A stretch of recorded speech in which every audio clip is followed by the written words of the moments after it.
अस्सलाम वालेकुम dear students, welcome back. तो आज की वीडियो के अंदर जो है हमने एक्सक्रीटरी ऑर्गन की बात करनी है। जैसे कि आपको पता है सेकंड ईयर बायोलॉजी का 15वां चैप्टर जो है हमने स्टार्ट किया हुआ था, तो उसमें आज का जो हमारा टॉपिक है वो है एक्सक्रीटरी ऑर्गन। मतलब ये जो हमारे पास जानवर हैं जैसे हम हैं, हमारे अंदर इंसानों के अंदर जो नाइट्रोजनस वेस्ट बनते हैं, नाइट्रोजनस वेस्ट को बॉडी से रिमूव करने के लिए जो है कौन से ऑर्गन इस्तेमाल होते हैं, उन ऑर्गन्स को हम एक्सक्रीटरी ऑर्गन्स कहते हैं और उन्हीं की हमने स्टडी करनी है। तो सबसे पहले आप देखें यहाँ पे हमारे पास जो टॉपिक है वो कौन सा है, एक्सक्रीटरी ऑर्गन्स। ऐसे ऑर्गन्स जो क्या करते हैं, हमारी बॉडी से नाइट्रोजनस वेस्ट को रिमूव करते हैं, उनको हम एक्सक्रीटरी ऑर्गन्स कहते हैं। और हमारी बॉडी में सबसे अहम जो एक्सक्रीटरी ऑर्गन है उनको हम कहते हैं लिवर, जिगर और दूसरा है किडनी। लिवर का मतलब है जिगर और किडनी किसको बोलते हैं, गुर्दे को बोलते हैं।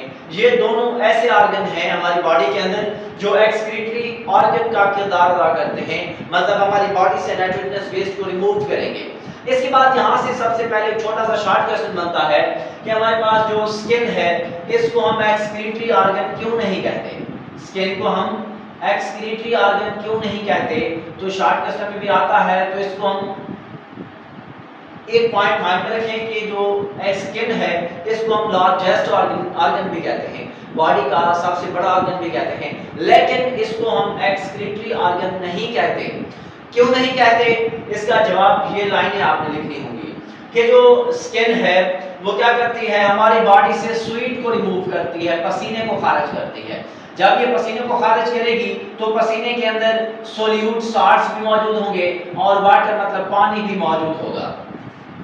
तो ये जो स्किन है वो स्वेट को या पसीने को रिमूव करने के लिए जो है जो ग्लैंड इस्तेमाल करती है, उन ग्लैंड्स को हम कहते हैं स्वेट ग्लैंड्स। और इन ग्लैंड से पसीने का खारिज होना एक्सक्रीटरी फंक्शन नहीं है, क्योंकि ये जो आपके पास ये चीज़ें खारिज हो रही हैं वो बॉडी के टेम्परेचर को मेंटेन करती हैं, थर्मो रेगुलेशन परफॉर्म कर रही होती हैं।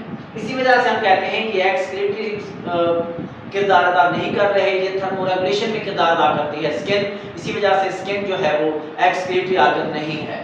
अब इसके साथ साथ अगर देखा जाए हमारी जो स्किन है, स्किन के अंदर सेबेशियस ग्लैंड्स मौजूद होते हैं।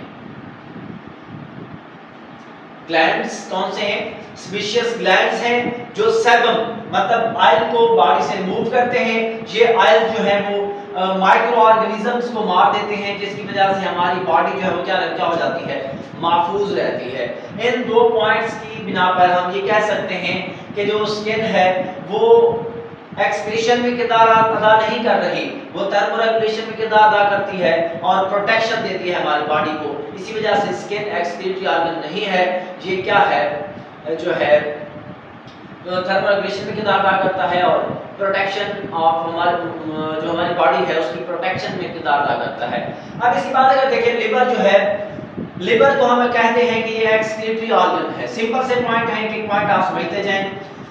इसको हम कहते हैं सेंट्रल स्टेशन ऑफ मेटाबॉलिज्म। हमारी बॉडी के अंदर सबसे ज्यादा मेटाबॉलिज्म का जो सेंट्रल पोजीशन है उसको हम कहते हैं लिवर। ये क्या करता है, बॉडी का क्लीनिंग हाउस है, बॉडी को साफ करने के लिए इस्तेमाल होता है। इसके साथ साथ देखें ये जो है सपोर्ट करता है होमियोस्टेसिस में। हमारी बॉडी के अंदर जो बाहर जितनी भी तब्दीलियां आएंगी उसके बावजूद अंदरूनी माहौल को मेंटेन रखने के लिए, होमियोस्टेसिस परफॉर्म करने के लिए लिवर जो है वो क्या करता है, किरदार अदा करता है। इसके साथ साथ अगर देखा जाए जो किडनी है, जो गुर्दे हैं, उनके अंदर जो वेस्ट मटेरियल बनता है उसको डिस्पोज करने के लिए, खारिज करने के लिए जो है उसमें भी जो है लिवर किरदार अदा करता है। इसके बाद अगर देखा जाए जो लिवर है इसको हम कहते हैं the site of urea cycle. अगर पूछा जाए यूरिया साइकिल की साइट्स कौन सी हैं, जगह कौन सी है, तो आप बताओगे लिवर के जो यूरिया साइकिल है वो कहाँ पे चलता रहता है, लिवर के अंदर। अब अगर यूरिया साइकिल की बात की जाए, यूरिया साइकिल में क्या होता है कि जिगर के अंदर, लिवर के अंदर पहले से ऑर्निथीन मौजूद होता है। ऑर्निथीन के अंदर या ऑर्निथीन के साथ अमोनिया और कार्बन डाइऑक्साइड आपस में मिलते हैं, तो यहाँ से जो चीज बनती है वो क्या है, सिट्रोलिन बनती है। मालूजी ध्यान में रखेंगे, सबसे पहले ये चीजें किसके साथ मिलेंगी, और ऑर्निथीन के साथ, पहली मालूजी। अब इनके आपस में मिलने से जो पहली चीज बनती है उसको हम क्या कहते हैं, सिट्रोलीन, ये दूसरी मारोसीन। अब जब सिट्रोलीन के साथ फिर अमोनिया मिलता है, सेकंड अमोनिया, फिर यहाँ से क्या बनता है, आर्जिनिनोसक्सीनेट, 3 मारोसियां हो गई। जब आर्जिनिनोसक्सीनेट बन जाता है तो आर्जिनेज एंजाइम जो है इस्तेमाल होता है, सॉरी आर्जिनिनोसक्सीनेट से क्या बनता है, आर्जिनिन। आर्जिनिन के अंदर हम आर्जिनेज एंजाइम को इस्तेमाल करते हैं तो आर्जिनिन से जो है वो यूरिया बनाया जाता है, और जो बाकी चीज बनती है फिर से उससे किस चीज को तैयार करवाया जाता है, ऑर्निथीन को। इसी वजह से एक साइकिल चलता है और जहां से यूरिया बनता है, इसी वजह से इस साइकिल को हम क्या नाम देते हैं, यूरिया साइकिल का नाम देते हैं। और ये कहां पे चलता है, लिवर के अंदर, जिगर के अंदर। अब हम देखेंगे हमारे पास जो लिवर है इसका जो किरदार है वो सिंथेसिस में क्या किरदार है, किस चीज को तैयार करता है, बनाता है।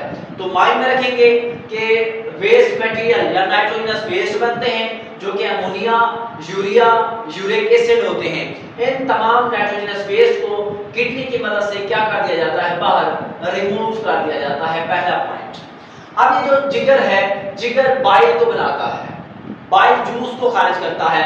बाइल जूस क्या करेगा, स्मॉल इंटेस्टाइन के अंदर फैट्स की इमल्सिफिकेशन करता है। इमल्सिफिकेशन कहते हैं फैट्स को छोटे छोटे मादों के अंदर तोड़ देना, कतरों के अंदर तोड़ देना।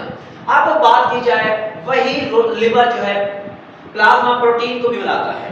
प्लाज्मा प्रोटीन कौन सी है, फाइब्रिनोजेन और प्रोथ्रोम्बिन, फाइब्रिनोजेन और प्रोथ्रोम्बिन। अब फाइब्रिनोजेन और प्रोथ्रोम्बिन जो है ये क्या करती हैं, बॉडी के अंदर ब्लड क्लॉटिंग प्रोटीन के किरदार, ब्लड क्लॉटिंग प्रोटीन का किरदार अदा करते हैं। मतलब ब्लड को जो है वो के लोथड़े बनने को कौन जो है उनको कंट्रोल करता है, तो फाइब्रिनोजेन और प्रोथ्रोम्बिन प्रोटीन जो कहां से बनती हैं, लिवर से बनती हैं। अब लिवर बिल्कुल आगे चलते जाएं तो लिवर लिपिड्स को भी बनाता है, कोलेस्ट्रॉल भी बनाता है। अब ये जो है कोलेस्ट्रॉल और लिपिड जो हम क्या करते हैं, हमारा जो ब्लड है, ब्लड की कंपोजिशन, ब्लड की केमिस्ट्री, ब्लड की जो बनावट है ब्लड की, उसको मेंटेन करने का काम कौन करता है, लिपिड्स और कोलेस्ट्रॉल।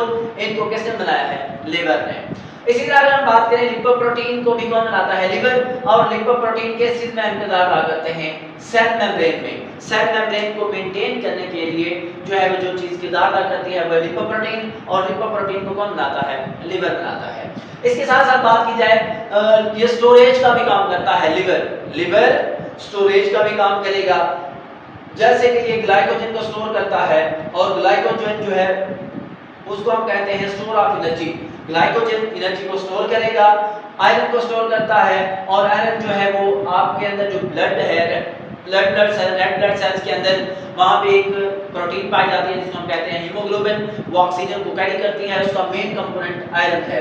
इसके साथ साथ बात की जाए जो लिवर है वो कन्वर्जन में किरदार अदा करता है, जैसे कि ग्लूकोज को कन्वर्ट करेगा ग्लाइकोजन में, ग्लाइकोजन को फिर ग्लूकोज में, फिर ग्लाइकोजन को यूरिक एसिड में, यूरिक एसिड को फिर ग्लाइकोजन में। तो कन्वर्जन का किरदार अदा करने के लिए किस चीज को इस्तेमाल किया जाता है, लिवर को।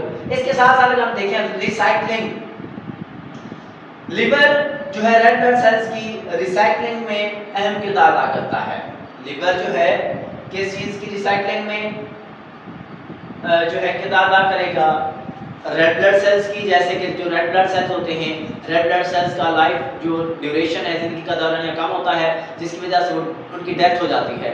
और नए बनाने के लिए जो है जो चीज़ इस्तेमाल होती है, किस चीज़ को बनाने के लिए, नए रेड ब्लड सेल्स को बनाने के लिए, उसको हम क्या नाम देते हैं कि रिसाइक्लिंग का प्रोसेस हो रहा है, वो कौन कर रहा है, जिगर कर रहा होता है।